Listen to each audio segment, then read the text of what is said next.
Lower court కొట్టివేసింది. సుప్రీంకోర్టులో case పెండింగ్లో ఉండగా ఈ కేసు అసత్యం అని ఎలా చెబుతారు అంటూ పోలీసులపై లోయర్ కోర్టు మండిపడినట్టుగా తెలుస్తోంది. కూటమి ప్రభుత్వం ఒత్తిడితో పులివెందుల పోలీసులు కేసును కొట్టివేయించే ప్రయత్నం చేస్తున్నారు అంటూ ప్రచారం జరుగుతోంది. తమపై కేసు లేకుండా చేసుకోవాలి అని కూటమి ప్రభుత్వంలో వైఎస్ సునీత చక్రం తిప్పుతున్నారు అంటూ ఆరోపణలు వస్తూ ఉన్నాయి. నిజానికి 2023లో తనను YS Sunita CBI SP Ram Singh తనను వేధించారు. వైసీపీ నాయకులకు వ్యతిరేకంగా తన స్టేట్మెంట్ ఇవ్వాలి అంటూ తనపై ఒత్తిడి తీసుకొచ్చారు అంటూ వైఎస్ వివేకానంద పిఏ కృష్ణారెడ్డి పోలీసులకు ఫిర్యాదు చేశారు. కానీ అప్పట్లో పోలీసులు ఆ కేసును పట్టించుకోలేదు. దీంతో కృష్ణారెడ్డి ప్రైవేట్ కంప్లైంట్ వేశారు. ప్రైవేట్ కంప్లైంట్ వేయడంతో కోర్టు ఆదేశాలతో వైఎస్ సునీత పైన, సిబిఐ ఏఎస్పీ రామ్ సింగ్ పైన, రాజశేఖర్ రెడ్డి పైన కేసు నమోదు చేశారు. ఆ కేసును కొట్టివేయాలి అంటూ సునీత హైకోర్టును ఆశ్రయించారు. కానీ హైకోర్టు సునీత అభ్యర్థనను తిరస్కరించడంతో సునీత సుప్రీంకోర్టుకు వెళ్లారు. ప్రస్తుతం సుప్రీంకోర్టులో సునీత వేసిన పిటిషన్ పెండింగ్లో ఉంది.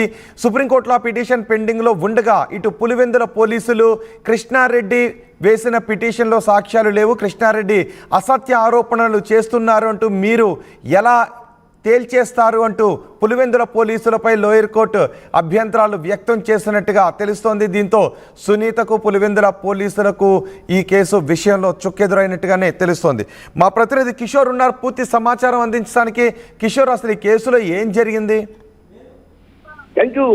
పులివెందులలో కోర్టులో పోలీసులతో పాటు అటు సునీత కూడా ఎదురైందని చెప్పవచ్చు. ఏదైతే వైఎస్ వివేక హత్య కేసులో పులివెందుల కోర్టులో వేసినటువంటి పిటిషన్ ను కూడా అటు కొట్టివేస్తూ కూడా ఉత్తర్వులు జారీ చేసింది. ఏదైతే గతంలో 2023లో తనను వైఎస్ సునీత, అదేవిధంగా సిబిఐ ఏఎస్పీ రామ్ సింగ్ ఇద్దరు కూడా ఒత్తిడి తెచ్చారు. సునీతకు అనుకూలంగా స్టేట్మెంట్ ఇవ్వాలంటూ కూడా వాదనలు చేశారు. ఆ ఒత్తిడి తేవడంతో ఒక్కసారిగా కూడా ఆయన పులివెందుల పోలీస్ స్టేషన్ లో ఫిర్యాదు చేయడం జరిగింది. పులివెందుల పోలీస్ స్టేషన్ లో ఫిర్యాదు చేసినప్పటికీ కూడా అక్కడ పోలీసులు కేసు నమోదు చేయని పరిస్థితి. అంటే ఓ రకంగా పోలీసులు కేసు నమోదు చేయకపోవడంతో తను వైఎస్ వివేకానంద రెడ్డి పిఏ కృష్ణారెడ్డి నేరుగా ఏదైతే ప్రైవేట్ కంప్లైంట్ వేయడం జరిగింది. ఆ ప్రైవేట్ కంప్లైంట్ ఆధారంగా చేసుకుని కోర్టు ఆదేశాల మేరకు పులివెందులలో పోలీసులు కేసు నమోదు చేశారు. అయితే ఈ వ్యవహారం అంతా కూడా అటు హైకోర్టు కొట్టివేసింది. ఆ తర్వాత సుప్రీంకోర్టును ఆశ్రయించినటువంటి పరిస్థితి. ఏదైతే సుప్రీంకోర్టులో కేసు పెండింగ్ లో ఉండగా మళ్ళీ ఇది చెప్పడం సరైనది కాదు. కేసు ఎలా అసత్యమైంది అంటే ఒక రకంగా సుప్రీంకోర్టులో వాదనలు వినాలి. వాదనలు విన్న అనంతరం కూడా ఎవరిది ఏంటి అనేటువంటి విషయాలు అటు పూర్తిగా స్పష్టంగా వాదనలు విన్న అనంతరం కూడా వెలువడే అవకాశం ఉన్నాయి. ఈ తరుణంలో ఒక్కసారిగా కింది కోర్టు ఏదైతే పులివెందుల కోర్టుకు వెళ్లి ఈ కేసు అసత్యము అంటూ కూడా దాన్ని కొట్టివేయాలంటూ కూడా పిటిషన్ దాఖలు చేయడానికి కూడా తీవ్రంగా తప్పుపడుతూ కూడా ఒక రకంగా మండిపడినటువంటి పరిస్థితి ప్రధానంగా కనిపించింది. కూటమి ప్రభుత్వం ఏదైతే ఒత్తిడితో పులివెందుల పోలీసులు కేసు కొట్టించే ప్రయత్నాలు చేస్తున్నటువంటి ఆరోపణలు కూడా అటు ప్రచారం జోరుగా సాగుతున్న పరిస్థితి ప్రధానంగా కనిపిస్తుంది. మరోవైపు తమపై కేసు లేకుండా చేసుకోవాలన్నటువంటి ఉద్దేశంతో కూటమి ప్రభుత్వంలో వైఎస్ సునీత కూడా చక్రం తిప్పుతున్నటువంటి ఆరోపణలు కూడా బలంగా అనిపిస్తాయి. అంటే ఈ నేపథ్యంలో ఒక రకంగా ఏదైతే సుప్రీంకోర్టులో పెండింగ్ లో ఉన్నటువంటి వ్యవహారాన్ని కింది కోర్టులో ఎలా పిటిషన్ వేస్తారు అంటే ఒక రకంగా ఎలా అసత్యమని చెప్తారు. అంటే దీన్ని బట్టి చూస్తే మాత్రం ఖచ్చితంగా ఏదో జరుగుతున్నటువంటి వాదనలు వినిపించిన నేపథ్యంలోనే ఒక్కసారిగా ఏదైతే వైఎస్ సునీత కావచ్చు, అదేవిధంగా పోలీసులు వేసినటువంటి పిటిషన్ కొట్టివేసిన పరిస్థితి కనిపిస్తుంది. రోహిత్, అసలు సుప్రీంకోర్టులో ఈ కేసు హీరింగ్ ఎప్పుడుంది? అక్కడ సునీత తనకు అనుకూలంగా సమర్పిస్తున్న డాక్యుమెంట్స్ ఏంటి? ఈ కేసు విషయంలో కృష్ణారెడ్డి ఇప్పటికే చెప్తున్నారు, సిబిఐ కార్యాలయానికి నన్ను పిలిచారు, ఏఎస్పీ రామ్ సింగ్ నన్ను కొట్టారు, నా కుమారులు ఎదుటే కొట్టారు, అలాగే సునీత వాళ్ళ ఇంటికి వెళ్ళినప్పుడు రాజశేఖర రెడ్డి సునీత నన్ను బెదిరించారంటూ ఆయన చెప్తూ ఉన్నారు. పోలీసులు అప్పుడు ఆ కేసును తీసుకోకపోవడంతో ఆయన ప్రైవేట్ కంప్లైంట్ వేశారు. ఇప్పుడు సునీత ఈ కేసు అసత్యం అంటోంది, కృష్ణారెడ్డి ఈ కేసు సత్యం అంటున్నాడు. సో ఇక్కడ పోలీసులైనా సాక్ష్యాధారాలను సేకరించి కోర్టుకు సమర్పించాలి. ఒకవేళ పోలీసులు ఆ పని చేయకపోతే కృష్ణారెడ్డి అయినా ప్రైవేట్ కంప్లైంట్ వేశారు కాబట్టి ఆయనైనా సాక్ష్యాలను సమర్పించాలి. సో ఇప్పుడు ఈ కేసులో ఇప్పటికే చాలామందిని విచారించారు కూడా కృష్ణారెడ్డి వేసిన తర్వాత. సో ఇప్పటి వరకు వచ్చిన సాక్ష్యాలు ఏ విధంగా ఉన్నాయి? ఎవరికి అనుకూలంగా ఉన్నట్టుగా తెలుస్తోంది?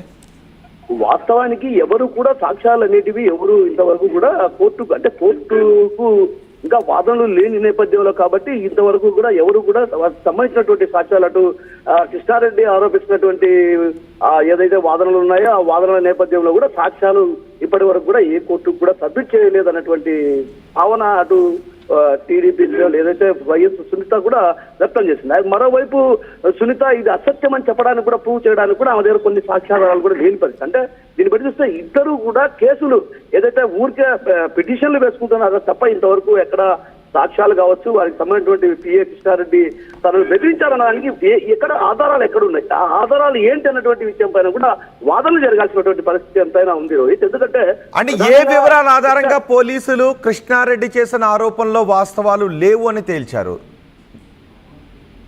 ఎస్ రోహిత్, ఏదైతే కృష్ణారెడ్డి ఆరోపణలు చేసినటువంటి నేపథ్యంలో కూడా ఒక్కసారిగా హైకోర్టును ఆశ్రయించింది. ఆ తర్వాత హైకోర్టులో కూడా కొట్టివేశారు. ఆ కొట్టివేసిన తర్వాత కూడా మళ్ళీ సుప్రీంకోర్టును ఆశ్రయించింది. అంటే ఓ రకంగా ఆమె దగ్గర నా దగ్గర బలమైన సాక్ష్యాధారాలు ఉన్నాయి, ఏదైతే పిఏ కృష్ణారెడ్డిని మేము బెదిరించలేదు అన్నటువంటి వాదనలు ఆమె వినిపిస్తుంటే, మరోవైపు కృష్ణారెడ్డి మాత్రం ఏదైతే సిబిఐ ఏఎస్పీ రామ్ సింగ్ తనపై ఒత్తిడి తెచ్చాడు, ఏదైతే సునీతకు అనుకూలంగా స్టేట్మెంట్ ఇవ్వాలన్నటువంటి, అంటే ఒక రకంగా ఈ వివేక హత్య కేసును పక్కదారి పట్టించే ప్రయత్నాలు జరుగుతున్నాయి తప్ప అటు పూర్తి స్థాయిలో విచారణ జరగాలి, ఎవరెవరు ఉన్నారు ఇందులో, పాత్రదారులు ఎవరు, సూత్రధారులు ఎవరు అన్నటువంటి విషయం పైన కూడా ఇప్పటికి కూడా కొంత స్పష్టత లేని పరిస్థితి. అయితే ఒక రకంగా సిబిఐ ఇప్పటికే ఈ అంశం పైన ఏదైతే వివేక హత్య కేసుకు సంబంధించి అటు పూర్తి స్థాయిలో లోతుగా అటు అధ్యయనం చేసి లోతుగా విచారణ చేపట్టినటువంటి నేపథ్యంలో కూడా పూర్తి స్థాయిలో విషయాలు వెలుగులోకి రాని పరిస్థితి. ఎందుకంటే ఒక రకంగా సిబిఐ గతంలో కూడా మనం చూసాం, ఏదైతే కర్నూలులో ఎంపీ అవినాష్ రెడ్డిని అరెస్ట్ చేసేందుకు ప్రయత్నించిన నేపథ్యం, ఆ నేపథ్యంలో కూడా అక్కడ జరిగినటువంటి హైడ్రామా